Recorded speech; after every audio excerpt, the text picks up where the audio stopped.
Hey, Tony Carousel, New Haven Independent Newsbreak, September 11th, 2023. And of course, kind of certainly a somber remembrance of September 11th from 22 years ago. Um, but anyway, kind of reminded about how important first responders are, especially over the weekend with the train engine that had started on fire, and you can check out on the front page of this week's paper. Went down and got some shots, but here are our friends and our neighbors and coworkers and people that we see on a daily basis. And whenever there's an emergency, they jump to go and keep New Haven safe. So pretty amazing, especially when we have a day like today to reflect on that kind of a thing. So thanks for all the volunteer fire department personnel that we have, men and women that are out there working to keep New Haven safe. So okay, so here is tonight. Tonight we had the Board of Aldermen meeting, and I shot video, and I usually don't stream the video because uh, all the equipment essentially belongs to me, and I have to go and set it up every time that we have a Board of Aldermen meeting. And we're hoping, based on putting together a committee, a tech committee, to be able to install, a permanent setup so that we can get consistently good um, audio with the video, um, and be able to stream it live. That would be a really good thing. I've just learned that streaming it live, I've had people say that they couldn't really hear the audio. So to try and take care of that, we're gonna see if we can put something together with the city. So we'll let you know in the future about that. But otherwise, look for the video later in the week, and also an article in next week's paper. Tonight, the varsity the varsity volleyball was defeated tonight by Herman in 3 sets, and so Herman proved pretty formidable, being able to defeat the our varsity tonight, in 3 sets. So, but they were also playing in Herman too. So let's see what happens when the tables are turned and Herman is playing back here in New Haven. So we'll see. The girls have been really doing quite well. And the JV tonight showed some promise, and JV won one of the sets when they were playing Herman tonight, and so they lost in 3 sets, but they won. They had won one of those sets. So congrats to the JV team for their win of that set in Herman. So let's see what else we got here. Okay, also, since Beth and Berger are our sponsors for tonight, I thought I would also make sure I got a shot of them in when they had their benefit barbecue this past week on Friday.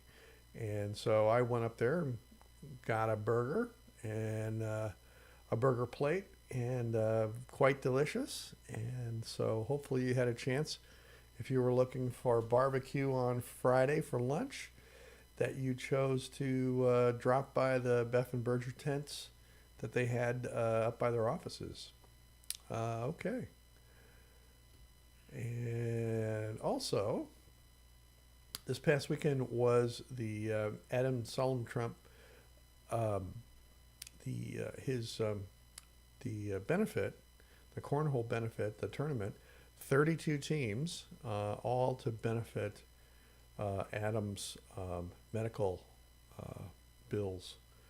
So I will find out a more of a total and have a report on a little bit more for next week's paper too.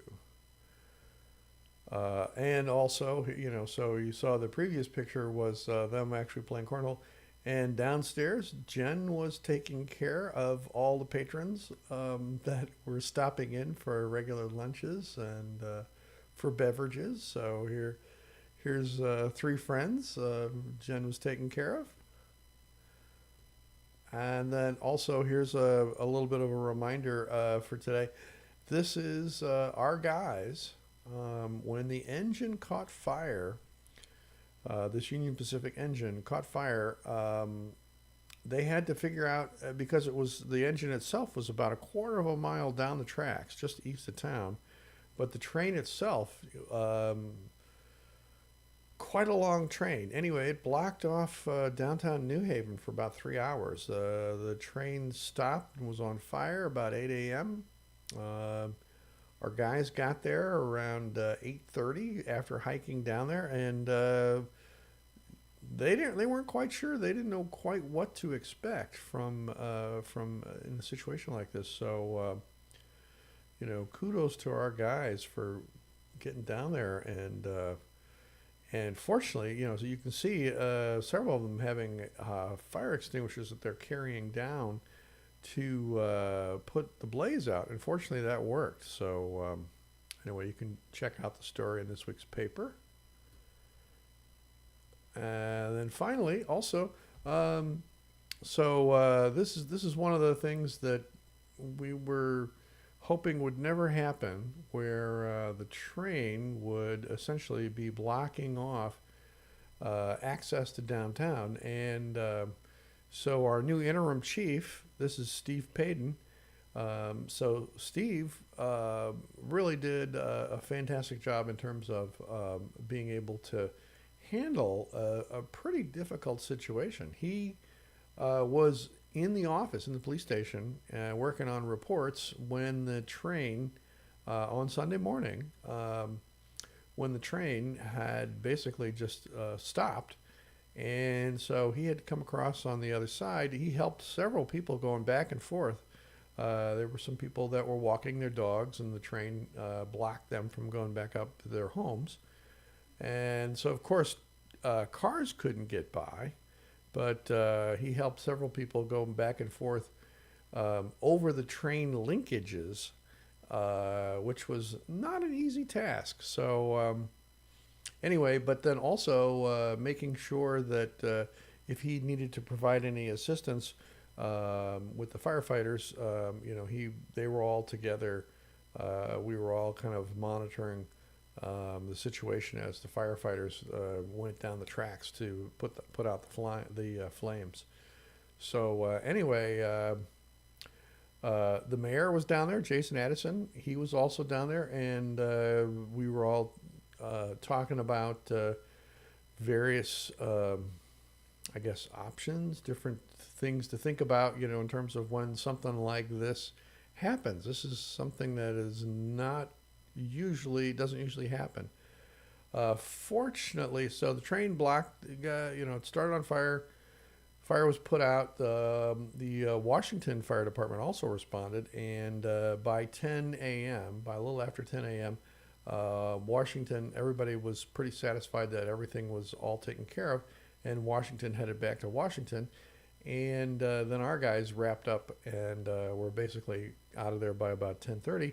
And then by right around 11 o'clock, then the Union Pacific moved the train just a little bit west of the downtown area so that Miller and Olive Streets crossings were open. So anyway, you can check out the article in this week's paper too.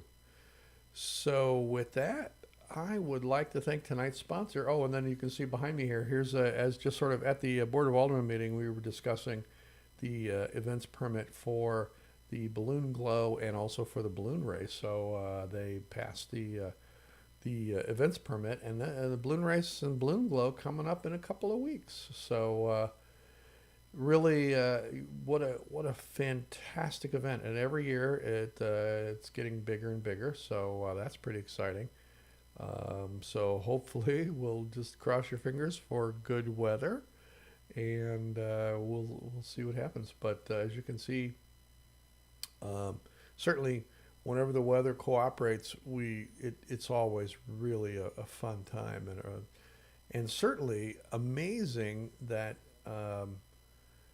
we have that Pepsi sponsors this balloon race and balloon glow just the week after the St. Louis Forest Park balloon race and balloon glow, and so we have a lot to be proud of and thankful for to Pepsi and their sponsorship for being able to put this on for so many years. It's 30 plus years. I'll have to get the exact number of years for the newspaper article, but anyway, so just as a little reminder, I popped this picture up here from perhaps last year. Anyway, let's see here.